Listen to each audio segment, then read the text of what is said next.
If it ain't broke, don't fix it. Shalom, people. I'm going to talk about now the never-ending fall of Eve, the never-ending fall of woman.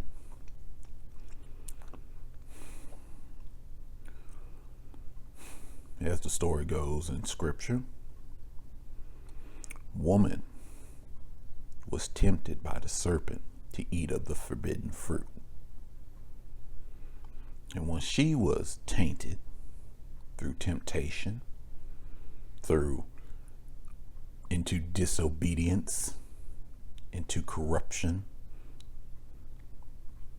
she brought her taint, her corruption, her disobedience to Adam, to man.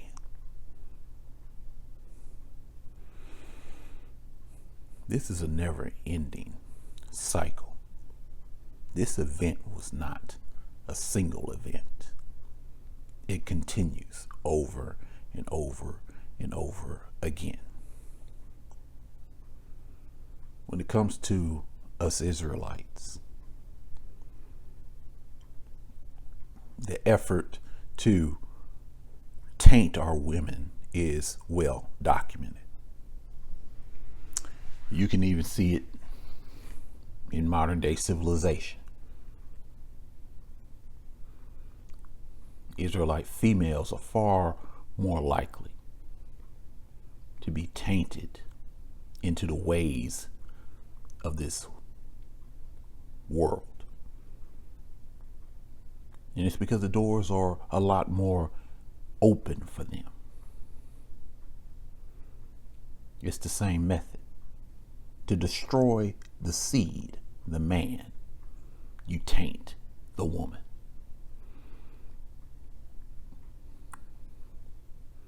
In order to get the man to chase sin, you must get the woman to chase sin first. And then the man will pursue the woman.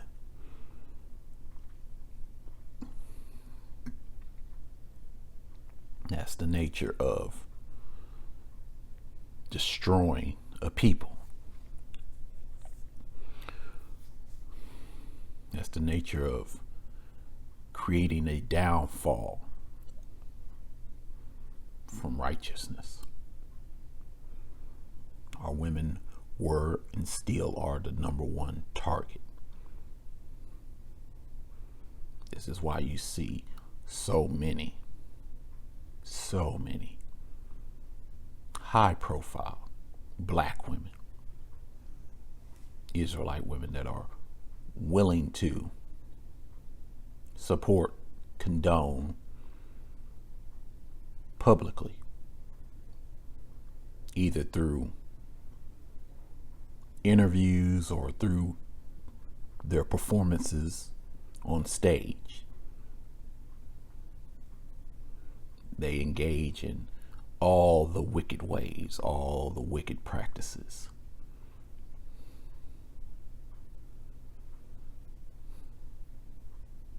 This influences other Israelite women who see this behavior.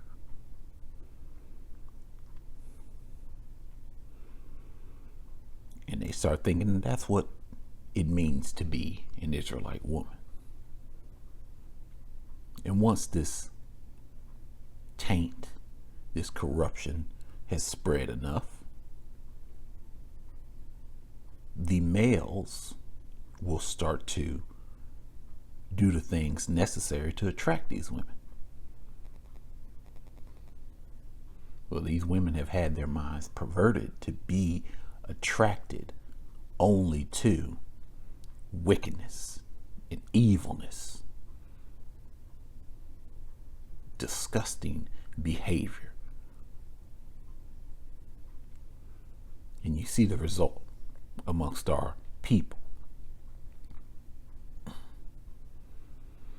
And I quite often wonder when I see Israelite women walking around with tattoos all on their arms and shoulders and backs and everything. And I quite often wonder, Where did that originate? Did she get with some guy that filled her head with all that mess? Or did she just go into that herself? You'll see like a woman that's tatted up, and you'll see a man that's tatted up. And you just wonder, who is the seed?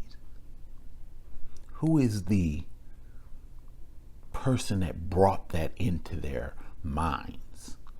Was it the woman? Or was it the man? For the longest time, you might believe that it was the man. But when you consider how this never-ending fall of Eve works, it quite possibly was the woman that influenced the man to get tattooed. She got tattooed, and then he got tattooed, to keep himself looking like a viable mate to her.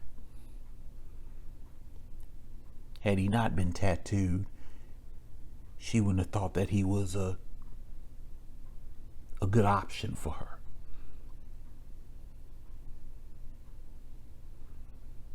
You see this all over and over again.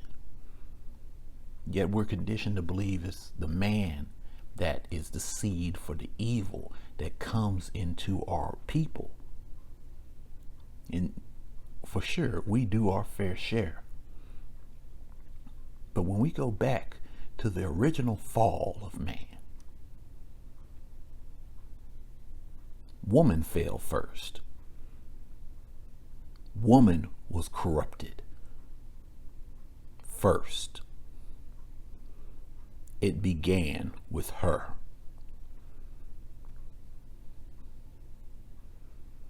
The logic dictates that is what's still happening to this day. This corruption, this destructive behavior, the seeds of it are sown through the woman, through manipulating her.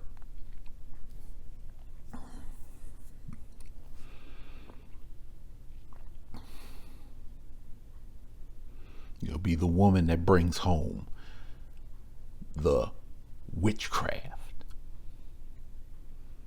It makes the man aware of all its supposed benefits, its supposed perks.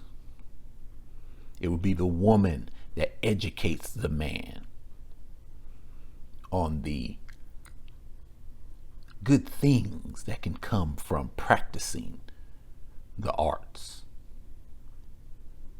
from reading the stars, from doing all the things that the Most High says we should not do. It will be the woman that will make us aware of what we can get if we do those things.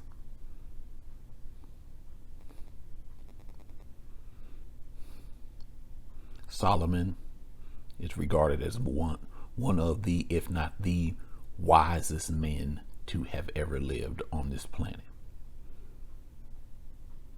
Yet not even Solomon, in his vast wisdom, was able to withstand the treachery, the taint, the infiltration that works through females. Not even him. Granted, they could only get to him in his old age. But regardless, they eventually got to him. He had too many of them, for one, and they were of foreign nationality. And eventually they broke down even the mighty Solomon. Time and time again, the fall of woman leads to the fall of man.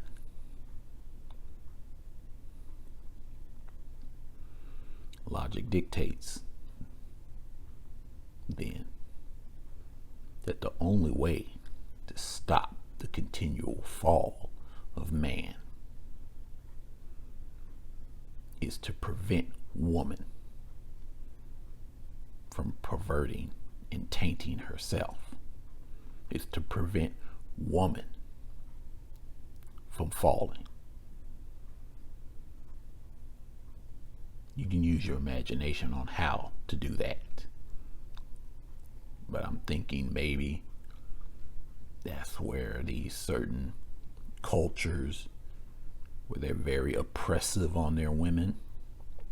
Their women can't do hardly anything. They can't even speak unless they're spoken to. Maybe that's the philosophy of that.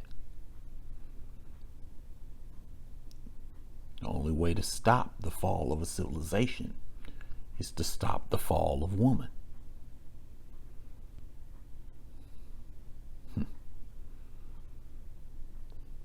Well, when you consider the rise of feminism that's happening now, I think we're going to all see firsthand just how bad the fall of woman can be for everyone.